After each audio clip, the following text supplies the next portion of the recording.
A young man gets smoked by truck con while trying to save his girl. But when the cops pull up to save him, the gold digger just leaves, acting like she's never seen him in her entire life. Watching his life flash before his eyes, the protagonist finally realizes he's been the world's biggest clown, wasting his whole existence playing Mr. Nice Guy. But right before he meets his maker, something shocking happens. The protagonist awakens and discovers he has been reborn as Augur Verret, the eldest son of the villainous Verret ducal family. However, this time there's no confusion. He knows being a good guy is a complete scam. So he stomps the floor with new energy, ready to run this new life on villain mode and get cute girls to serve him. Walking into the dining area with renewed energy, Augur meets his father, Gordon Verret, a wicked lord who runs a messy empire on purpose just to keep his enemies guessing while he schemes in the shadows. Gordon mentions that in order for Augur to become his successor, he will have to enroll in the Magic Academy. But first, he says Augur will have to choose for himself an attendant to serve in the dorms.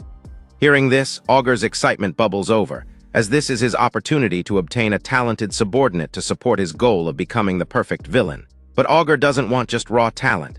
He's hunting for a real goody-two-shoes with a strong sense of justice, and then he'll force her to do evil deeds. Leaving his father's presence, Augur already has someone in mind, and with that, he heads to an underground arena buzzing with bloodthirsty crowd, where a blonde warrior girl named Chris unleashes her signature move, Sword Swing Madness. With this move, she bodies multiple enemies in a devastating combo attack. After the battle at the arena, the manager calls Chris and informs her that a guest is waiting for her. Chris walks to the waiting room to meet Augur, apologizing for keeping him waiting. Chris freezes in shock when Augur calls her by her true identity as the former commander of the Holy Knights. Looking at Augur's short blade bearing the Verret family crest, Chris assumes Augur must be from that powerful noble house. This brings back the pain of betrayal as Chris suddenly recalls her tragic past. For the sake of justice, Chris, while still a knight, tracked the major plugs behind human trafficking in the city. Turns out all the receipts pointed straight at the kingdom's nobles running the whole shady operation. So she begged the king to bring justice and expose the nobles' crimes. But the corrupt nobles flipped the script and hit her with fake charges which tarnishes her reputation. Because of what the nobles did, her world shattered. She lost her position as a holy knight, her honor, and her cause. Frustrated, Chris grabs Augur by the collar, demanding to know what else a corrupt noble like him wants from her. But Augur responds with surprising calmness, and as part of his manipulation tactics, leans closer, tells Chris he liked her when she was a holy knight, and even admits he admired her back then. This unexpected confession throws Chris completely off guard. She breaks down completely and begs Augur to stop talking about her past glory. She calls herself scum now, forced to earn money using the same vile methods as the people in this arena. However, Augur refuses to accept this. With a confident smile, he extends his hand, asking her to join him and offering to make her shine brightly again. Chris stares at his outstretched hand with wide eyes, completely speechless. Augur continues, vowing to carve out a place where her sense of justice can shine again, and asks if she's willing to take that chance. His mind game works on Chris as she kneels and vows to wield her sword for his sake. With tears in her eyes, she pledges her sword to Augur, her new master, swearing loyalty and a second shot at justice. But just then, Augur's inner villain emerges, and with a sly grin, he celebrates himself for successfully capturing his first accomplice. With that, Augur then announces they head back so he can introduce her to his father as his new attendant. But first, Augur tells Chris she's gonna need a new name to ditch her criminal tag, and then casually suggests they call her Alice. Chris is overwhelmed with emotion that Augur would bestow her with such a precious name. But before they leave, Alice eagerly asks to visit the arena one last time. She explains there's something she needs to prepare before leaving. Augur agrees, thinking she just wants to get her weapons before they move forward. But when Augur pulls up to the arena to see what's taking her so long, he's shocked out of his mind to see the crazy girl standing on a bloody mountain of defeated fighters like it's her throne. The following week, Augur arrives at the magnificent Royal Magic Academy, the best magic academy in the country, attended by students from the nobility. Augur stands out front, eyeing the campus with a sly smile as it's the perfect place to lay the foundation for his goals. But just then, out of nowhere, a familiar face appears. A pretty girl dressed like a boy approaches Augur and Alice, saying it's been a while and asking if Augur really doesn't remember her. At first, the protagonist has no clue who this tomboy is, but when he sees her hair clip, he remembers. It's Karen, his ex-fiancée. Alice, surprised, asks how the whole ex-fiancée thing came to be. Augur admits the engagement was called off because he can't use magic, and in this world, that's a fatal weakness for a noble. Later on, while heading to the dorm with his luggage, Augur declares that it's time to find members for his harem, and suddenly, he spots a pack of rich, brain-dead brats flexing their status while tormenting a terrified girl. They call her a worthless commoner and ask if she seriously thinks she's on their level.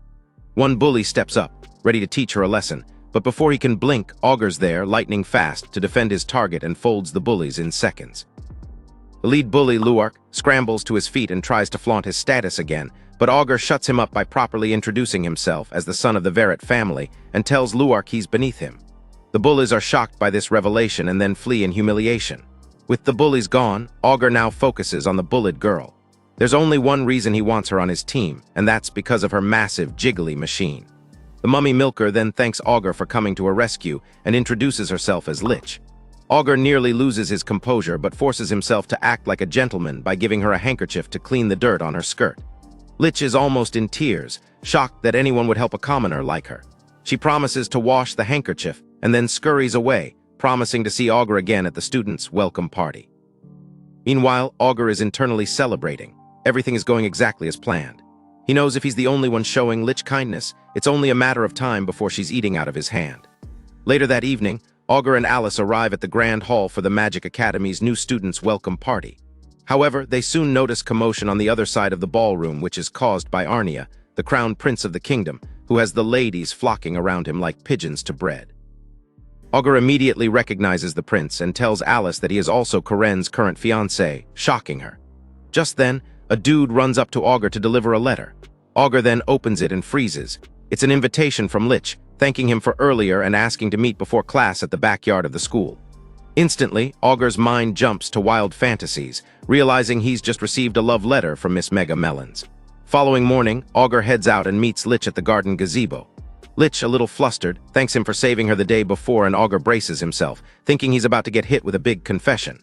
But to his utter shock, Lich shouts, fists clenched, and begs him not to get involved with her anymore. Augur's eyes widen, completely blindsided. He's left confused and reminds her that just the day before, she was so happy when he rescued her. But Lich insists he misunderstood everything, and before Augur can say another word, the girl bolts away, leaving him stunned. Later, at the school cafeteria, Augur sits with Alice, questioning what he should do to redeem himself while sipping tea. Meanwhile, as Alice serves him tea, she points out a key detail. She says if those bullies were really Lich's friends, her gratitude for Augur chasing them off the day before wouldn't make sense. Augur leans back, realizing Alice actually has a good point for once in her dense life. However, he decides now's not the time for rash moves. On the other hand, Alice takes this as some kind of top-secret test and is all fired up, vowing to find the truth for Augur. Sometime later at the old school building, Luark taunts Lich, revealing that his next goal is to see Augur Verret weep. Luark explained that his plan is to humiliate Augur by beating him in magic, even if he's good at fighting. Lich panics, reminding the worthless scum that they promised not to hurt Augur if she pushed him away. But this time, she refuses to betray Augur and yells back that she'll protect him. Her defiance makes Luark furious, and he moves to humiliate her, yanking at her clothes and grabbing her. But suddenly, Augur bursts into the old building and declares he's not letting anyone lay a finger on Lich ever again. Luark tries to shake Augur's resolve, taunting him about getting his heart broken by Lich. But Augur isn't fazed. He smiles smugly and tells the moron that he saw straight through their fake act. The truth is, several minutes before all this, Alice rushed over, camera in hand, asking Augur to quickly take a look and then showed him some footage. The projection revealed how Luark and his boys had threatened Lich to go along with their sadistic game. After seeing the footage, Augur is fired up to go save her. Back in the present with everything out in the open, Luark cackles and reminds Augur that they have magic and he doesn't.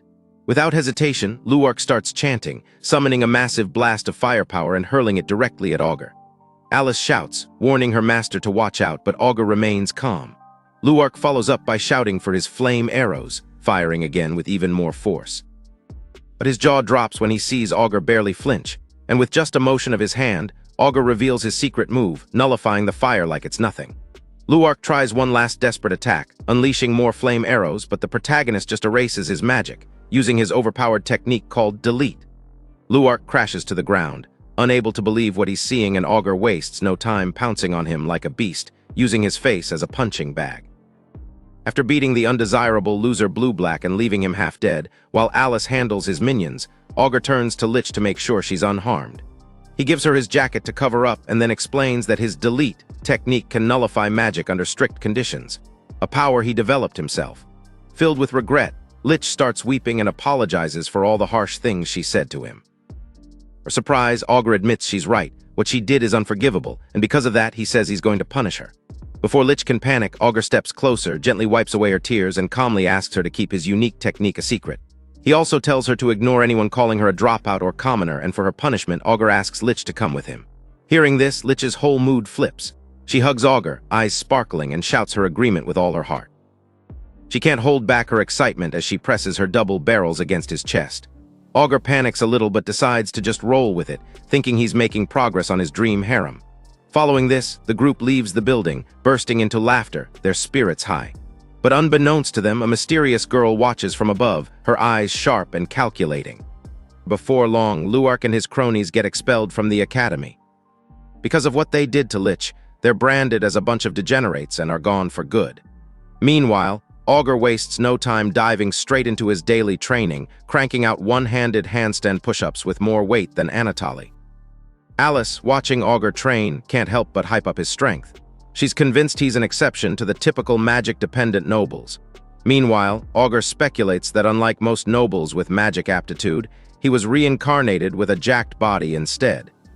Since that's the case, he decides to double down and get even stronger. Suddenly, Lich shows up, giving Augur a casual, flustered good morning. Since Lich will be hanging with them, Augur quickly decides to put Alice on guard duty for Lich, still nervous after the last incident. After that, Augur mentions he's going out to meet a certain person, but first he needs to take a bath. Sometime later, at the top floor of the faculty building, Augur finds himself in front of an intimidating office. He walks in to find Principal Floan Milfonte, the legendary lightning strike hero, now running the academy. Augur stares at the principal, feeling the heavy pressure radiating from just being in her presence. Floan, noticing his unease, tells him he doesn't have to be afraid of her. She simply wants to thank him for his heroism. In particular, she wants to thank him for saving Lich. She explains that in a world where each person is given one magic aptitude, Lich is a rare exception. She is a dual magic caster with both wind and ice powers. Floan hints that, as the son of the Verret family, Augur must have already known this, and that must be why he rescued her. But Augur panics internally, realizing he only paid attention to Lich because of her jumbo-sized melons and not her rare magic at all. Before he can recover, Floan thanks him again on behalf of the academy. He leaves the principal's office, but the whole situation throws him off. Augur can't wrap his head around how he's supposed to be walking the path of evil, yet keeps getting thanked by everyone around him. Now alone, Floan stares at a swirl of fish and coral in a glass compartment, pondering about Augur. Thinking to herself, she declares that what Augur did was uncalled for. It's revealed that Flona's dark intention is to use Lich as a subject for her experiment, but Augur's interference flipped that plan. Trying to connect the dots, she wonders why the protagonist has recruited two powerful allies. Lich, the dual magic caster, and his sharp maid, a knight who reached commander rank by sword alone. What worries her most is what Luark said before leaving the academy, about Augur using a magic that could erase magic itself. She doubts such a powerful magic exists, but she can't help but question what Augur is really plotting with such incredible abilities at his disposal. Suddenly, Principal Floan summons a tremendous surge of electricity and dramatically declares that even though she can't figure out Augur's objective, she won't let anyone stand in the way of the dream she's been chasing for many years. With that, she calls in someone, asking if they heard everything. A girl walks in saying she did. This girl is Riene, her loyal disciple who promised to personally monitor Augur. Meanwhile, in the classroom, the teacher announces that the lecture is about to start. Lich and Alice notice Augur's absence, and Alice wonders if the problem for his lateness could be that Augur's delete magic secret is out. Suddenly, Augur rushes in and sits beside Lich, ready for the day's class. But he finds it difficult to concentrate, his mind wandering to what Principal Floan revealed about Lich's dual magic. So he grabs Lich's hand, drags her out mid-lesson, and tells her he wants them to skip class so he can try something new. They slip away to the practice tower, a massive building where students can safely train their magical abilities. There, Augur tells Lich that she's a dual magic caster with wind and ice abilities and expresses his interest in seeing her magic in action. Lich immediately gets extremely excited about the opportunity and promises to show Augur her cool side. She rushes to the door, tries to force it open, but fails to budge the heavy door and eventually crashes to the ground. Just then, Rina walks in on them. Calm and composed, she introduces herself as the student council president and suggests they get along. Augur instantly recognizes Rihanna as the first disciple and daughter of Principal Floan, a popular girl known for her outstanding talent and appearance. However, Augur notices something off about her. Her eyes look lifeless compared to the photos he's seen. But what really catches his attention is that her melon seems fuller than in pictures. Rihanna notices Augur staring at her chest like a creep and tells him it's embarrassing to be stared at like that, though she seems pleased by the attention. Augur then apologizes, but admits he was completely mesmerized by her assets. Rihanna laughs off the awkwardness, then reaches out to boop him right on the mouth. She makes an exaggerated smile on his cheeks and tells him to smile more when having a conversation. After that, Rihanna questions why they decided to skip class. Caught, Augur claims the class was boring, so they came to practice on their own while Lich can barely keep her nerves steady. Before anyone can protest, Rihanna flips the script and offers to teach them a practical magic course herself. Both Augur and Lich freeze, knowing this is a huge deal. Training from an expert like her is the kind of opportunity money can't buy. Rihanna, all smiles and calculative, quickly adds she wouldn't be doing it for free, though. She wants something in exchange. She says that in return for her course, she wants Augur to join the student council. Upon hearing this, Augur's thoughts race, but he eventually sees through Rihanna's offer. Our boy finds it suspicious that Principal Floan and her student, Rihanna, would make contact with him in quick succession, and he's convinced it's all a setup to trap him.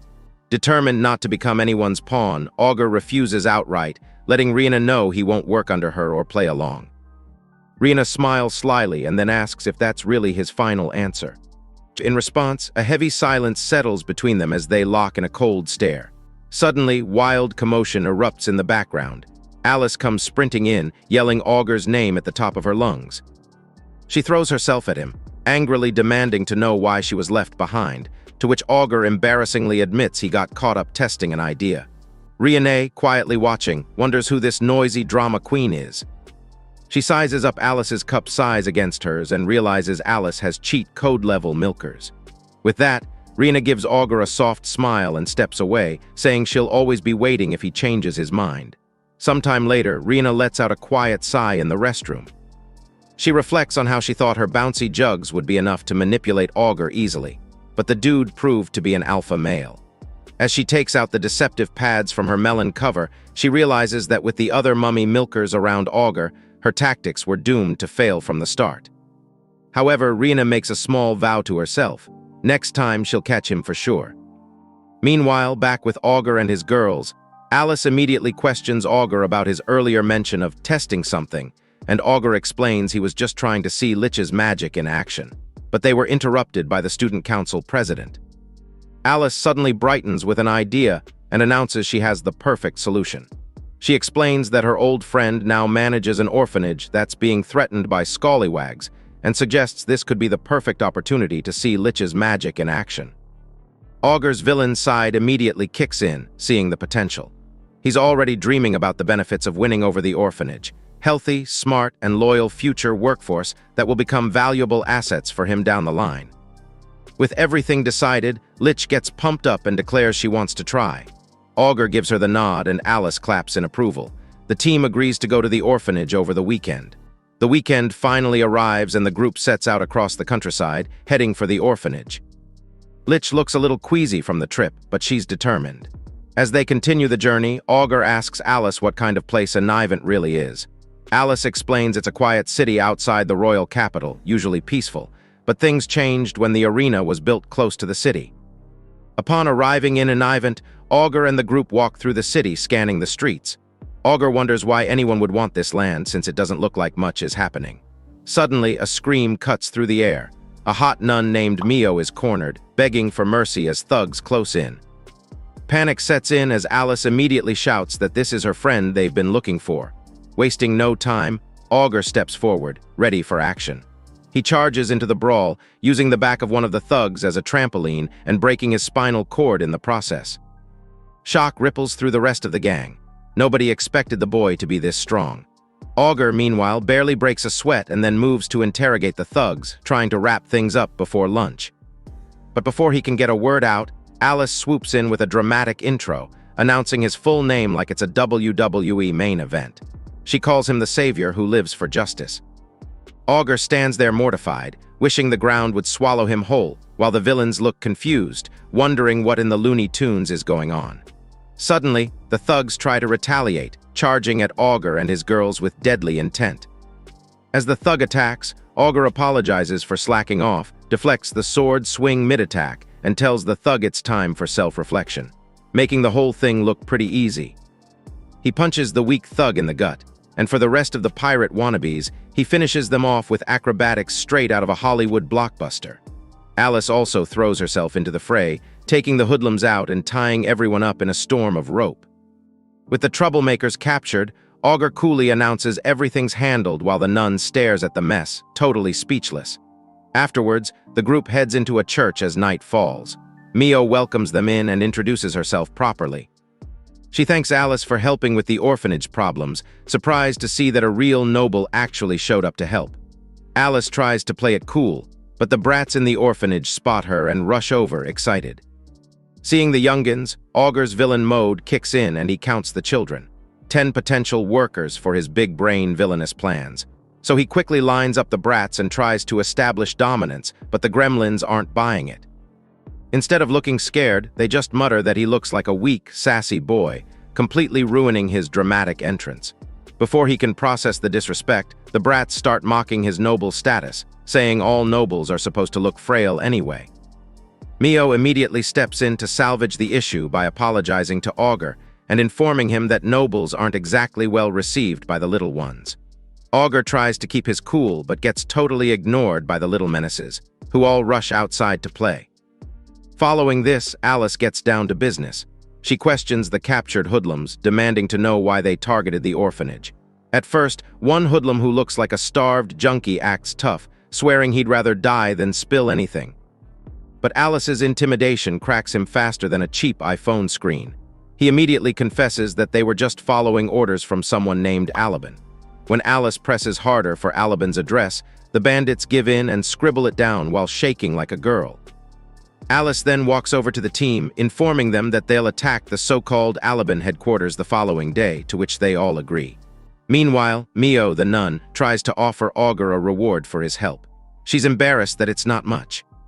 But Augur calmly refuses, repeating that he doesn't need the money, even when Mio insists and offers to gather more.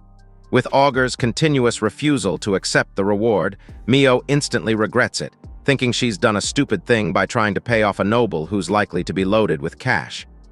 Suddenly, the children burst in, full of energy, playfully attacking Augur with justice kicks and ultimate swords. Mio scrambles to keep order, but the brats swarm Augur. One boy gets lifted up by Augur, surprising everybody.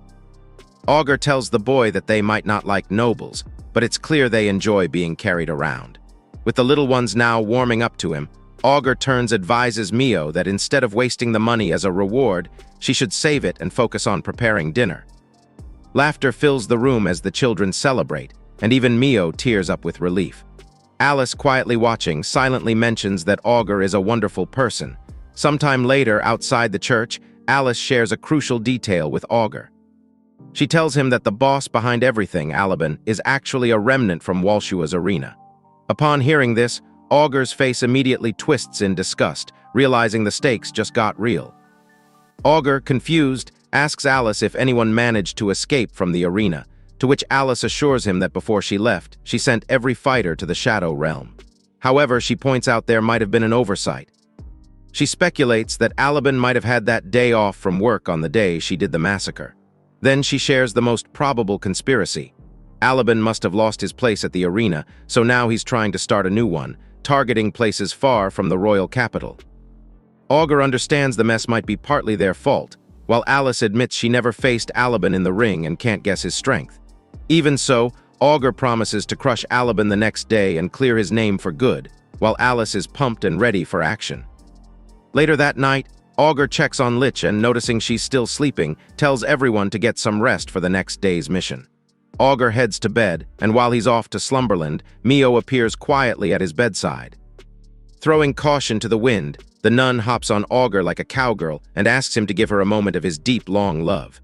Augur freezes, eyes wide, completely thrown off by the nun's sudden request under the moonlight. When Augur asks what she's doing, the mysterious visitor stuns him with an unexpected question. She asks him to teach her how to love. She admits she doesn't even know what love is and would want to know what love is like Mariah. She pours out her heart to Augur, explaining how she's supposed to teach the orphans about love, yet she's never felt it herself. Tears roll down her cheeks as she confesses she was abandoned by her parents, never loved, and doesn't want to pass on a shallow kind of care to the young ones. Desperate, she pleads with Augur to show her compassion and teach her what real love means. Augur finally sits up and gently stops Mio, telling her not to throw away her purity. He says she's just trying to distract herself from feeling insecure. Thinking to himself, Augur understands where Mio's coming from, but still, he can't give her what she wants. Unfortunately, Dude is only into girls rocking double airbags, not the mosquito bite she's trying to flex. However, Augur reassures her with a grin, telling her not to worry, and then says the answer she's looking for will come at the right time. Next morning, Augur and his vixens regroup outside, pumped and ready for the showdown against Alaban. But first, Augur checks in with the star of the moment, Lich, asking if she's feeling better and ready to go, to which Lich assures him she's all set. Next, the team reviews their plan. The goal is simple: eliminate Alaban's group and test Lich's powers. Before they leave, Augur announces that Lich will take on Alaban and his crew of thugs alone to test her magic, while he and Alice will only step in if things get ugly. Lich, all fired up, says she's ready to give it her all. Sometime later, the group arrives at a suspicious building in the middle of nowhere. Augur gives Alice the go-ahead and she steps inside, eyes cold, announcing she's looking for Alaban. The ugly-looking thugs mock her for being a woman, telling her to come play with them. But Alice just pulls out a souvenir, a few of their gang members tied up like goats for slaughter, and shuts them up instantly. Suddenly, the big boss enters the scene, Alaban, sitting at the bar, grinning. He asks Alice if she's here to rock his world, but Alice shuts him down, saying she's not here for clown business. Right then, Lich joins her, and Alice boldly declares she's here to crush Alaban like a useless bone. Alaban's goons can't believe the youngsters are the ones challenging them and immediately surround the trio, ready to teach them a lesson. But without warning, Lich steps forward and unleashes her spell, Frost Wind.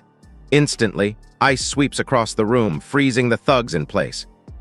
The enemies panic, realizing they can't move, completely trapped by Lich's magic. Meanwhile, Lich stands proud, flexing her power as the frozen goons struggle. She mocks them a little, letting them know there's no escaping her Frost Wind. Standing to the side, Augur watches closely, amazed by Lich's power display. Lich glows with confidence and asks Augur if he's impressed. Augur replies that she performed beyond expectations, but still wonders why she couldn't beat Luark and his squad back then. While they talk, Alaban, the real threat, makes his move with overwhelming speed.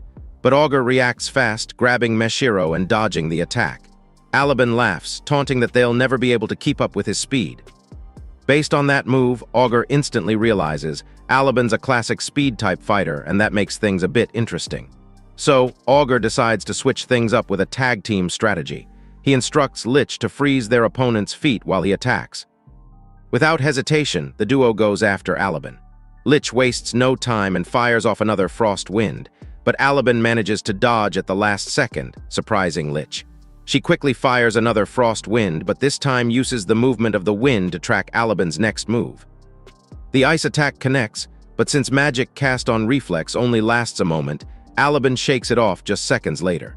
Just right then, Augur unexpectedly steps in and lands a powerful kick, sending Alaban crashing to the ground. With Alaban down, Meshiro and Augur strike a victory pose. While Lich says she's still got plenty of fight left in her, Augur glances around, surprised at how quickly it ended. But Alaban, battered and bitter, refuses to accept defeat. Memories of his glory days in the arena as a champion flash through his mind. He can't handle the idea that the great Alaban was beaten by some youngins.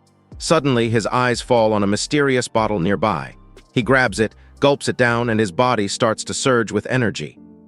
Alice and Lich watch in shock as Alaban transforms, muscles bulging, and his already ugly face twisting into something even worse as he laughs maniacally. Augur and the girls freeze up, eyes wide, watching the transformation. Before anyone can react, both girls suddenly notice something shocking. A wound appears on Augur's face. Alice immediately loses it. Sword in hand, she moves forward, ready to finish Alaban for daring to hurt Augur. But Augur sighs and insists he can handle it. Then, casually, Augur steps forward, and in the next second, Alaban gets sent flying by a powerful punch from Augur. Alaban spins across the room, crashes straight through the wall, and lands headfirst in a barrel outside. After the overpowered attack, Augur stretched his shoulder and asks the girls if they're finally satisfied now. Both Alice and Lich are starstruck, completely mesmerized, unable to say a single word after what they've just witnessed. In a flashback, it's revealed that back in the arena, Alaban always won. He loved fighting and had never lost a single match in his life. But lately, he'd grown bored of fighting since he remains unbeatable. But now he has been clapped so hard and staring at the ceiling in defeat. But while on the ground, something hits him. He realizes that losing actually feels amazing, and that what he'd truly craved all along was a real challenge from someone stronger than him. Suddenly, Augur and the girls are stunned as Alaban prostrates before Augur, begging to become his subordinate. He's completely impressed by Augur's strength and wants to serve under him. Thinking it over, Augur finds the situation a bit troublesome since he never once considered having a male subordinate. But he suddenly remembers the arena and agrees to let Alaban become his subordinate, but only if the new arena is built under his strict watch. Alice immediately protests Augur's decision, but Augur starts dropping some hard truths she never knew. He points out that the arena Alice once suffered in was a total mess. Human trafficking, shady customers, everything run by a small-minded fry. But now, Augur throws out a wild idea. If he manages the place, he can build an arena people could actually accept. Augur worries Alice might push back, but deep down, he figures this arena plan is a brilliant business move that could make them rich. Surprisingly, Alice is touched that he even considers her feelings, and on the other hand, Alaban, hearing Augur's vision for the arena, is convinced that Augur isn't just strong, he's actually a good guy. So both Alaban and Alice drop to their knees, swearing loyalty for life. A few hours later down at the church, Mio receives the good news of their victory and breaks down in tears of happiness. Alice assures her that everything's finally safe, and Mio quietly feels relieved as she thanks everyone. With tears in her eyes, she says she's so glad she can keep staying with the children at the orphanage. Augur then approaches Mio, wanting to talk privately about her continued stay with the children at the church. But just as he is about to proceed, some brats in the orphanage spot them talking and immediately jump to conclusions, shouting that the noble is making Mio cry. Suddenly, chaos erupts. The little menaces get all riled up, calling nobles nasty people and accusing Augur of trying to scam Mio of her money. They add that even though Mio is terrible at saving, she's a great cook. Before things spiral out of control, Mio starts sobbing uncontrollably, apologizing to Augur for the rude behavior of the snot-noses. But just then, one of the boys calls Augur's attention, and with help of his friends, they quietly offer up their little wrap treasures, filled with toys and keepsakes, and ask if it'll be enough.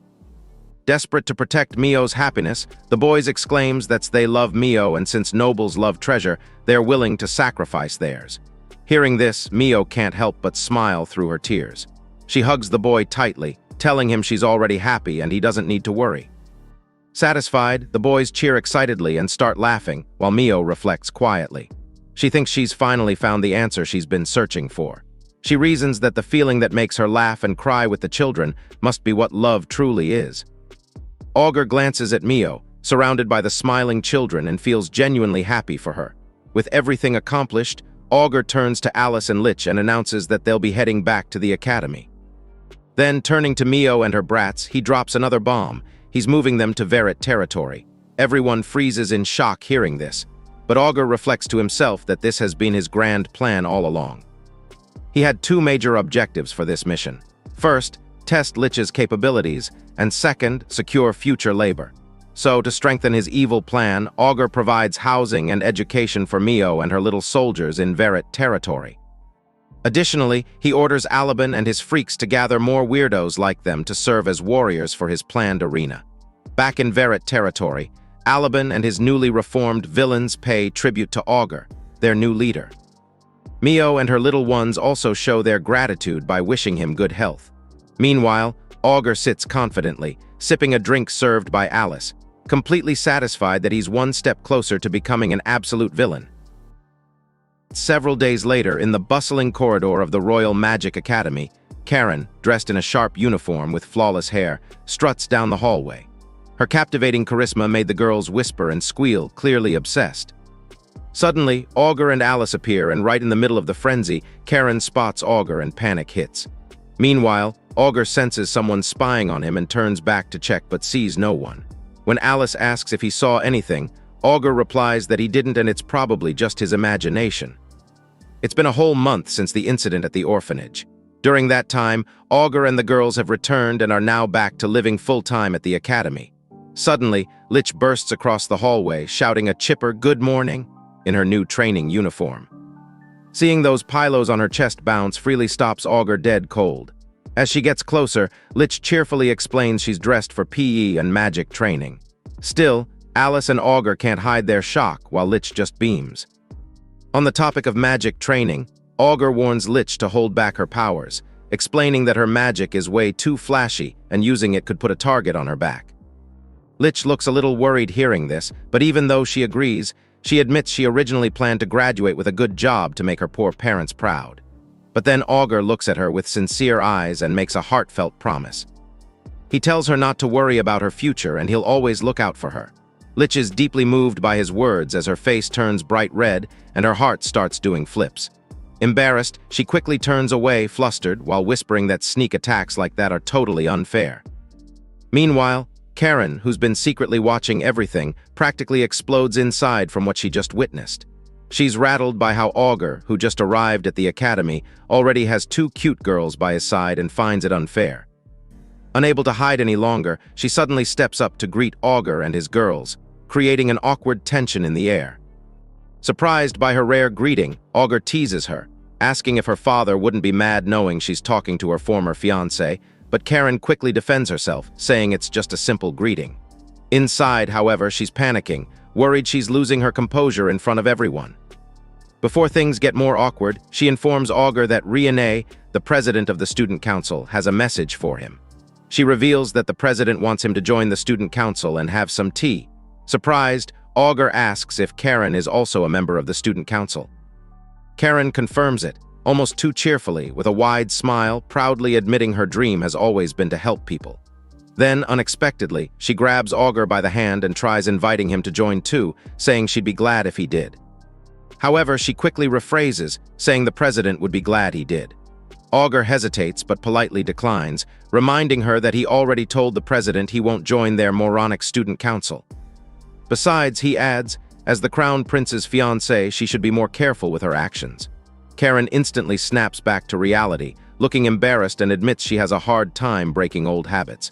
But Augur turns away with a casual wave, leaving her still blushing. With Augur gone, Karen starts to panic, unsure what to do with her feelings. However, just down the hall, Alice and Lich, quietly observing, suddenly realize that Karen still somehow has feelings for Augur. The next day, Karen tries to get close to Augur by all means. She greets him in the morning, ends up in the same class with him, and even coincidentally runs into him at the library. But every time she tries to ask him to lunch, her nerves get the better of her and she bolts. Later during lunch at the cafeteria, Augur sits with the girls, trying to piece together why Karen keeps following about like some crazy ex. But just then, he spots something shocking. Is the crown prince, Arnia, dining nearby, flanked by hot chicks on both sides. This gets Augur thinking, wondering why the crown clown is out here feasting with them random chicks instead of his main chick, Karen, who he usually has lunch with. A flashback reveals then that Karen is the only child of her wealthy family. But since only males could carry the family name, her parents, out of desperation, raised her like a boy just to keep the legacy alive, which explains her tomboy behavior. Then, a year later, the king chose her as the prince's fiancée for her status. But the prince ain't feeling her because of her tomboy lifestyle. Back in the cafeteria, Prince Arnia keeps flirting shamelessly with some random girl, leaving both Augur and Lich in stunned silence. Augur instantly loses it, jealous that the prince is out here living like a harem king while he got nothing. But his jealous meltdown gets cut short when Lich leans in and gently places a candy in his mouth. She explains that she copied what she saw the girls doing with Prince Arnia and assumed guys like that kind of thing. But then she wonders what's so fun about being flocked by girls that guys go crazy over it. She innocently asks Augur if he's ever dreamed of having a harem himself. Instantly, Augur gets cold feet and freezes, struggling to answer. Fortunately, Alice arrives holding a giant burger which catches Lich's attention and saves him from the question. As the girls take big bites, Augur, thinking to himself, realizes Lich's jealousy is kind of cute, but also kind of terrifying. So he makes a mental note to be extra careful with what he says around her. But then, the word jealousy finally jumpstarts Augur's 2 brain cells, and it clicks. Karen's been tailing him like a lost puppy just to make the crown prince jealous. The girls listen attentively as Augur explains that Karen's been using him as part of her plan. But instead of getting mad, Augur smirks and is intrigued. He walks out of the cafeteria, tells Alice to bag his burger, and decides it's time to flip the script on Karen's little game and get his payback. The story flashes back to 10 years ago on a dazzling night at a grand estate. Elegant guests fill a glittering ballroom, laughter and music echoing through the halls. But outside, under the moonlight, a young Karen hides away, wiping tears from her eyes. Suddenly, a young Augur appears, saying he's been searching for her. He takes her hand, gently lifting her from the cold floor, then softly asks if she's been scolded again by her father. Karen nods quietly, thinking it must be her fault, that she must be a bad child. Before she can say more, Augur surprises her. He reaches into his pocket and fastens a delicate hair clip into her hair. He smiles, saying he thought it would look good on her pretty hair, and tells her the clip will stay with her whenever he can't be around. This made Karen's face lights up, her cheeks flushed with surprise and gratitude. Back then, Karen saw Augur as her hero, someone who would comfort her no matter what. But her world came crashing down when her father canceled their engagement, all because Augur supposedly had no magic aptitude. It shattered her, and after that, she struggled to even face Augur. Now, in the present, placing the old hair clip in her beautiful hair brings all that pain flooding back. She still can't shake the guilt for being too weak to defy her father, for staying silent when he called off the engagement, and for letting him force her to dress like a boy. She's filled with regret for hurting Augur, and even if she wanted to repair things, she's convinced he'd never treat her the way he once did. Suddenly, she runs into Augur in the hallway. He greets her with sparkling flair, dropping compliments so bold it leaves her stunned. Before she can process the sudden shift in his behavior, Augur tells her it feels nice seeing her face in the morning, and then asks if he can see her again tomorrow. Karen is completely caught off guard and panics, wondering if she's dreaming. But then Augur leans in close, like he's about to kiss her, and teases her awkward expression with a playful smirk. After that, he just walks off, leaving her behind in a whirlwind of sparkling confusion. As he walks, Augur lays out his new plan. He knows Karen's been trying to use him to make the crown prince jealous. But now he vows to flip the script. He's going to chase her with relentless energy, just to make the whole situation even more chaotic for everyone involved. The following day, Augur continues his plan. He meets up with Karen again and calls her a goddess, a snow fairy. And he doesn't stop there. He praises her smile, her skin, even her hair. Students passing by start whispering, clearly noticing Augur's desperate attempts at wooing Karen and gossiping about it. Every compliment from Augur lands like a soft jab, keeping Karen completely off balance. She gets caught up in her own head, blushing and dizzy, wondering if Augur's passionate praise might actually mean he shares the same feelings she does.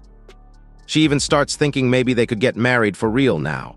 But just then, a butler appears, cutting her fantasy short with a polite reminder of her dinner appointment with Prince Arnia.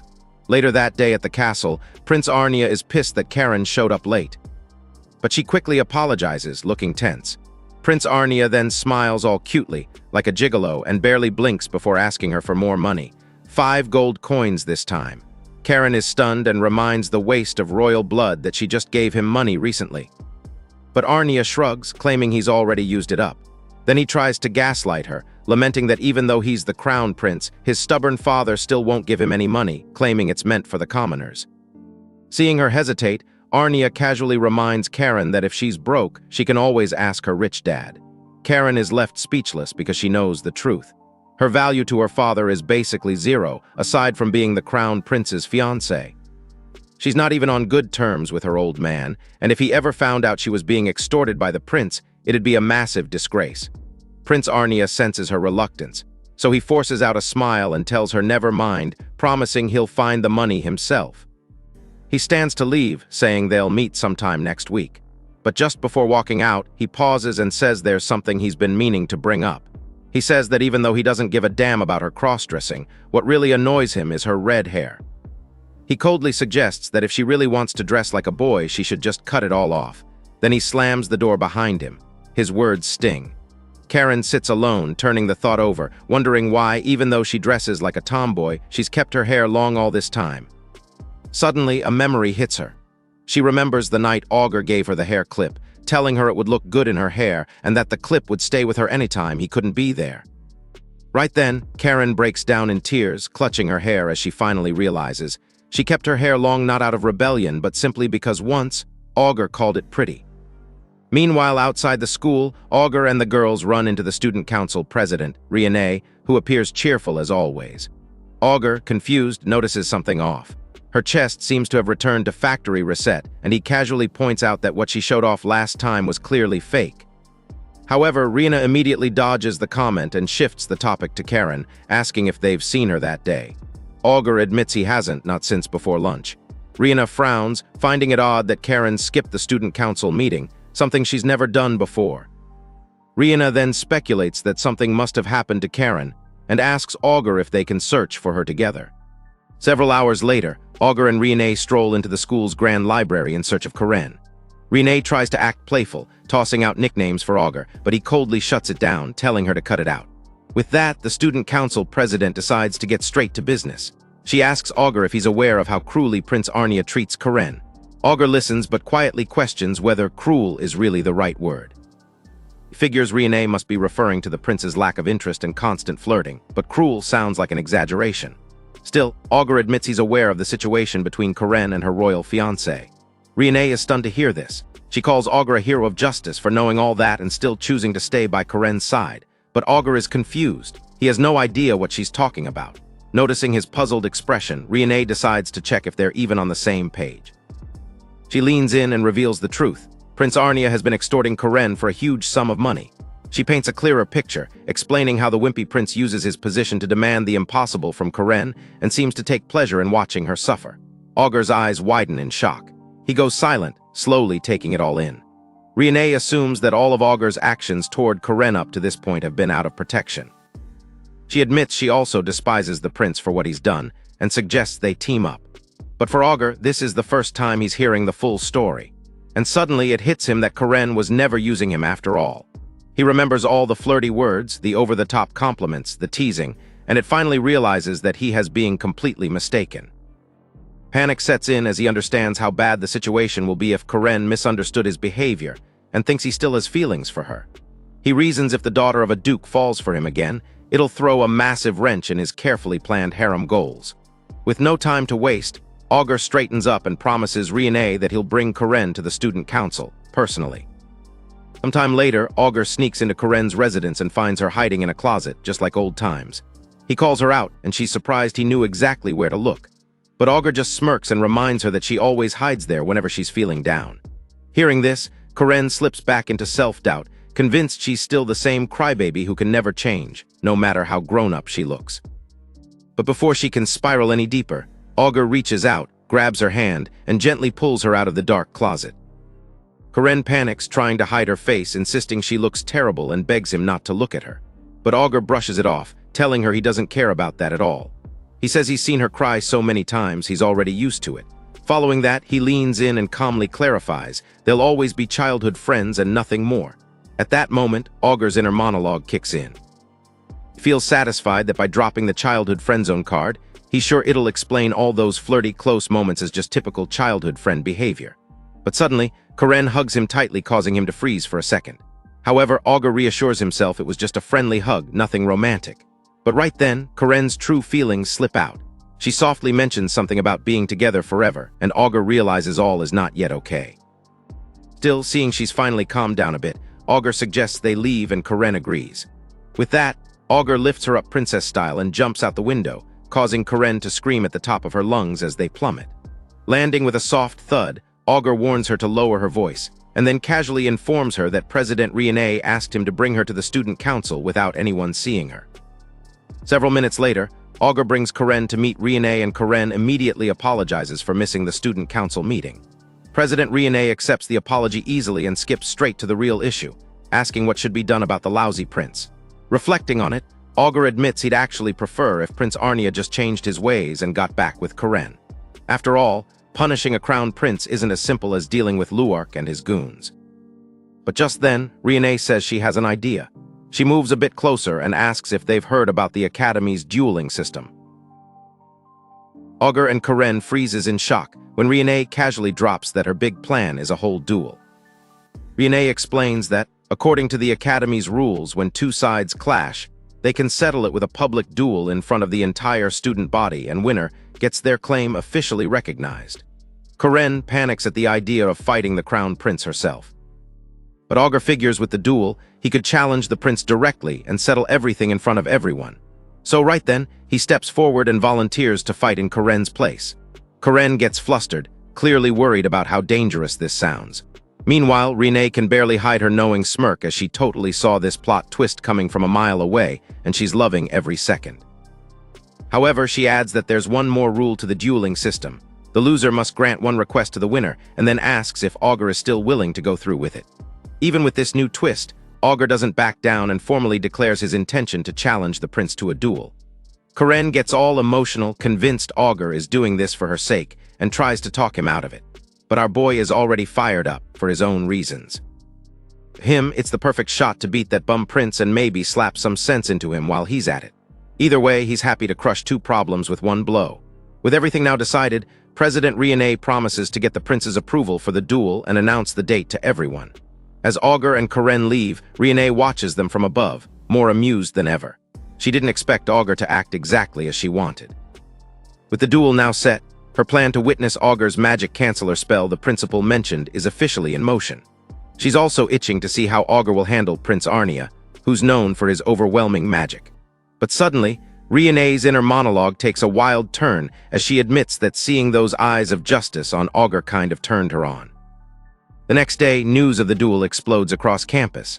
Posters plaster the halls, and students freak out as word of the duel spreads like wildfire. Meanwhile, the press is everywhere, and Lich gets mobbed by paparazzi begging for some raunchy shots of her. But Alice steps in fiercely, pulling her out of the embarrassing mess. Later in class, the girls regroup with Augur where Lich admits she completely misjudged him. Now she realizes his actions toward Karen weren't just random, they were perfectly calculated.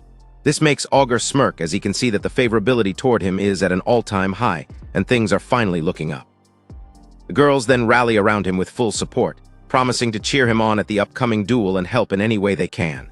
Augur calmly thanks them and then invites them to hear his plan. With that, they move to a more private spot and Augur lays out his bold goal: beat the prince, force him to turn over a new leaf, and make him treat Karen better.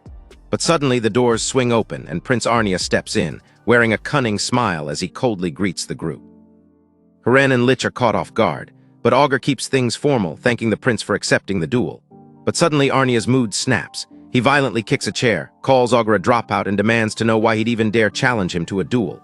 Still, Augur remains unfazed. He smirks and teases Arnia about showing his true colors in front of everyone. But the prince plays cunning by pulling out a school newspaper, showing off a headline about fighting for Karen's love. Seeing this, Augur is left speechless while Prince Arnia admits he used the duel to boost his popularity and make himself look like a hero who sacrificed himself for the sake of his fiancée. Augur realizes just how cunning this so-called idiot really is, and for a moment, he wonders if even beating the prince would be enough to make him change. Then, he catches the prince casting an awkward glance toward Alice and Lich. He narrows the prince's eyes and realizes the dude might be aiming to take away his girls if he wins. But Augur shuts that down fast and calmly assures the prince he'll never hand over his girls. The prince, noticing how much Augur cares, smirks, clearly entertained, and then declares that his favorite hobby is snatching girls who already got a man. But that's when Alice steps up fiercely and demands to know if the prince has a death wish. The day of the duel finally arrives as a massive arena looms under the morning sun, drawing a steady stream of students up the steps. Before the match begins, excitement fills the air. Students start placing bets on who's going to win, and most of them side with the crown prince. But then, an awkward silence sweeps across the arena as Gordon Verret, Augur's father and the head of the powerful Verret family, makes a grand entrance. Floan, the principal of the Magic Academy, then approaches Gordon and greets him with a playful tone. She jokes about his doting parent energy, but the old villain remains unfazed. Floan then hints that the reason the Academy invited him is because, depending on the outcome of the duel, they might need his permission. After a bit of light teasing, the two oldies then settle in to watch together, waiting for the showdown to begin. Backstage, Karen hides under a table in the contestants' waiting room, feeling nervous about the duel. When Augur asks what the issue is, Karen explains that she's terrified the prince will make some wild demand if he loses. A bit too confident, Augur asks if she really thinks he's going to lose, and Karen, still under the table, stammers no. Augur asks her to have a seat, and when she does, Augur sits beside her, looking calm and collected. Karen is surprised at see how calm he is, and then asks how he is going to fight the prince since he doesn't have any magic. Augur tells her not to worry and then reassures her that he already planned a counterattack. Karen, trying to be brave, then puts her trust in him. However, she's still a little bit worried and wants to know what Augur will ask if he wins. Augur thinks about it but passes the decision to her instead, causing Karen to freak out. Augur is hoping that her decision will be that the crown prince truly engages her. But to be 100% certain, he leans in and then asks Karen, seriously, what she really wants deep in her heart. For a moment, Karen freezes. She questions internally if she is really allowed to say what she truly wants. Her utmost wish has been in her heart for a long time, but she just couldn't say it out. Tears well up as she finally, quietly confesses that she just wants to be together with him forever. However, a simple misunderstanding has Augur believing she's talking about the crown prince instead. He nods, tells her it's all right, and then promises her that after the duel, her wish will definitely come true. Next day, the arena fills with excitement as the crowd waits for the main event. Right then, both Augur and Arnia step into the ring as the announcer announces that first-year Arnia will battle against first-year Augur, all under the Academy's official dueling rules. Chaos breaks out in the stands as half of the students cheer for the crown prince, while the other half rally behind Augur. Before the duel commences properly, the referee orders both sides to put on their battle coats and gloves. Coats fly as Augur suits up in a sharp white coat, while Prince Arnia is dressed in a black coat. But neither of them is feeling the color of their coat and they both want to swap, but the midget of a referee is not having it. The referee asks if they are ready, and both duelists say they're ready. So with a single call, the duel begins. Suddenly, Arnia wastes no time, slamming down a spell circle and calling on earth spirits to pierce his enemy. Instantly, a barrage of stone launches across the arena, heading towards Augur, but he dodges them effortlessly. Seeing the first attack from the prince, his supporters go wild. Meanwhile, Alice and Lich are nervously glued to the action. In the arena, Augur calmly points out that Arnia is an earthbender. Arnia confirms it and then reveals this is the first time he's shown his real magic at the Academy. However, he assures Augur that the first attack was just a greeting. Still, Augur isn't rattled. He is confident in his countermeasure. He has already prepared for any kind of magic Arnia throws. But suddenly, Arnia raises the stakes. He warns Augur to brace himself for a large-scale spell, one that could wipe him out. As Arnia starts to utter the incantation to his large-scale spell, stones begin swirling while Arnia focuses, ignoring everything else. Realizing Arnia is pouring all his focus into a single, massive attack, Augur gets really nervous about what to expect from such a massive attack. Will Augur defeats the smug prince? Comment villainous son if you're hyped to see what happens next in part 2.